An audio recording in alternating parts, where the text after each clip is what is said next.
अस्सलाम वालेकुम स्टूडेंट्स, आज हम करते हैं यूनिट नंबर 5 रिव्यू एक्सरसाइज के स्टेटमेंट्स वाले क्वेश्चंस। और आपके पास क्या है? क्वेश्चन नंबर 6 कहते हैं the length of two ropes are 15 metre 13 centimetre and 12 metre 42 centimetre respectively.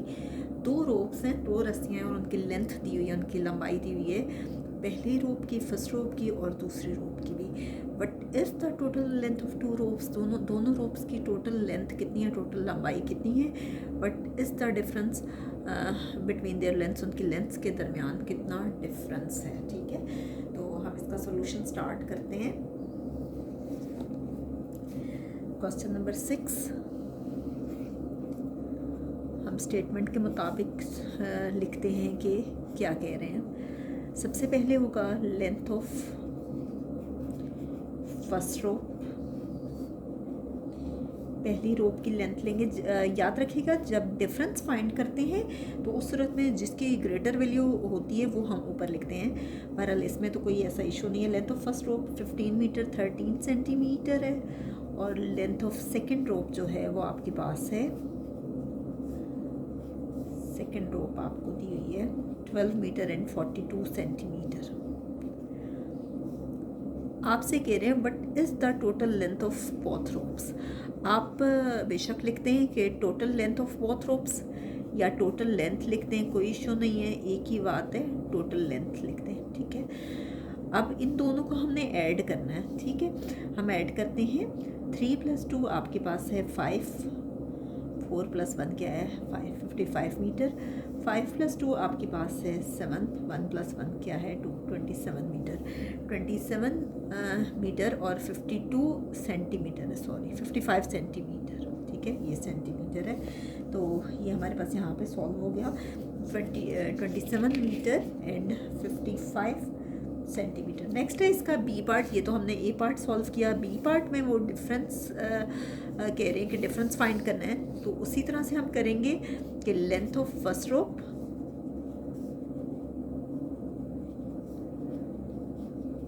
आपके पास गिवन है 15 मीटर 13 सेंटीमीटर, और क्या है length of second rope,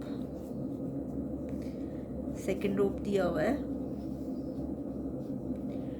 12 metre 42 centimetre. हमने इनको माइनस करना है। जब हम इसका बी पार्ट सॉल्व करेंगे, बी पार्ट में क्या कह रहे हैं कि लेंथ ऑफ फर्स्ट रोप दी हुई है 15 मीटर 13 सेंटीमीटर और लेंथ ऑफ सेकेंड रोप दी हुई है 12 मीटर 42 सेंटीमीटर। अब 13 में से तो 42 माइनस नहीं कर सकते, हम यहाँ से बोरो करेंगे। बोरो करने के लिए हम बज़ाहिर तो वो 1 बोरो आएगा, ठीक है, पीछे रह जाएगा 14, लेकिन 1 मीटर इक्वल होते हैं 100 सेंटीमीटर के। यहाँ मैंने आपको लिख के दिखा दिए कि 1 मीटर इक्वल टू 100 सेंटीमीटर। तो 100 में 13 को ऐड किया तो ये कितना आ गया 113। ठीक है, 113 में से आपने माइनस करना है 42। 3 में से 2 माइनस करें 1, 11 में से 4 माइनस करें तो क्या आता है 7। ये आ गया 71 सेंटीमीटर और 14 में से 2 माइनस किया तो ये 2 मीटर आ गया। मैं रिपीट कर देती हूँ, लेंथ ऑफ फर्स्ट रोप भी दी हुई है, लेंथ ऑफ सेकेंड रोप भी। 13 में से 42 माइनस नहीं हो सकता, हम यहाँ से बोरो करेंगे। बज़ाहिर तो यहाँ से बोरो 1 आएगा, लेकिन 1 मीटर इक्वल होता है 100 सेंटीमीटर के। 100 और 13 को ऐड करेंगे, ये 113 आता है। 100 और 13 में से 42 माइनस करेंगे, 71 आ गया। 14 में से 12 माइनस करेंगे तो 2 आता है। ठीक है, आप देखिए यहाँ बी पार्ट भी सॉल्व हो गया। नेक्स्ट हम करते हैं क्वेश्चन नंबर 7 और 7 का ए पार्ट करते हैं। और ए पार्ट करने के लिए हम पहले इसका क्वेश्चन देखते हैं। क्वेश्चन में आपसे कह रहे हैं कि टू स्टिच शर्ट ए को स्टिच करने के लिए, उसको सीने के लिए, R tailor takes 3 hours 45 minutes। Tailor जो है, जो दर्जी है, वो कितना टाइम लेता है 3 घंटे और 45 मिनट। And to stitch the shirt B, और शर्ट बी को स्टिच करने के लिए वो लेता है 2 घंटे और 21 मिनट। कहते हैं for which shirt does he take more time, किस शर्ट ने ज़्यादा टाइम लिया है। How much time does he take to stitch both the shirts, both shirts को स्टिच करने के लिए उसने कितना टाइम लिया है। जहाँ बोथ शर्ट्स कह रहे हैं वहाँ आपने ऐड करना है, जहाँ मोर और लेस की बात करें वहाँ आपने सब्ट्रैक्ट करना है। हम इसको करके देखते हैं कि ये कैसे सॉल्व होगा। तो हम लिखेंगे time taken to stitch shirt A को स्टिच करने के लिए उसका कितना टाइम लगा है?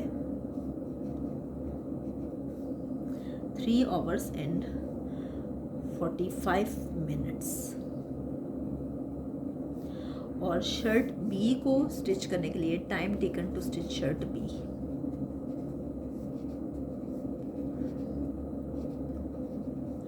शर्ट बी को स्टिच करने के लिए उसका टाइम लगा है 2 hours and 21 minutes। तो पार्ट ए में आपने क्या फाइंड करना है? डिफरेंस, क्योंकि वो मोर की बात करें कि किस शर्ट को स्टिच करने में ज़्यादा टाइम लगा है। तो देखिए 5 में से 1 माइनस करें 4 में से 2 माइनस करें 2, 24 मिनट्स, और 3 में से 2 माइनस करें 1। ठीक है, तो ये आप लिखेंगे कि tailor takes 1 hour 24 minutes more to stitch shirt A. Shirt A को स्टिच करने के लिए उसका इतना टाइम ज़्यादा लगा है। अब हम करते हैं इसका बी पार्ट, और बी पार्ट बहुत सिंपल है, आपने सिंपली ऐड करना है। सेम स्टेटमेंट होगी, time taken to stitch shirt ए,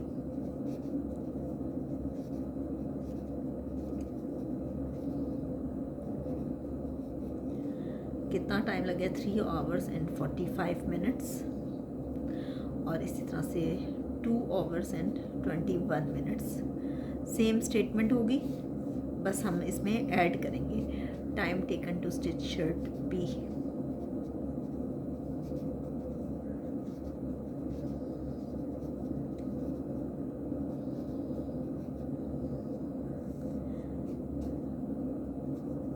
अब आप टोटल टाइम लिखते हैं या time taken to stitch both shirts? दोनों शर्ट्स को स्टिच करने के लिए उसका कितना टाइम लगा? तो हम देख लेते हैं। 5 + 1 6, 4 + 2 6, ये 60 से बड़ा आ रहा है। मैं रफ वर्क में आपको करके दिखाती हूँ कि 45 + 21 आ रहा है 66। तो आप 60 पे डिवाइड करोगे, जैसे मैंने पहले आपको सिखाया, 60 1 * 60 माइनस किया तो 6 आया, यहाँ 6 आएगा 6 मिनट्स, और ये 1 बोरो करेंगे, 1 कैरी चला जाएगा, सॉरी। 3 + 2 5, 5 + 1 6। तो कितना टाइम लगा है? 6 hours and 6 minutes। यहाँ तक हमारी रिव्यू एक्सरसाइज यूनिट नंबर 5 की कंप्लीट हो गई है। इंशाल्लाह नेक्स्ट वीडियो में हम यूनिट नंबर 6 करेंगे।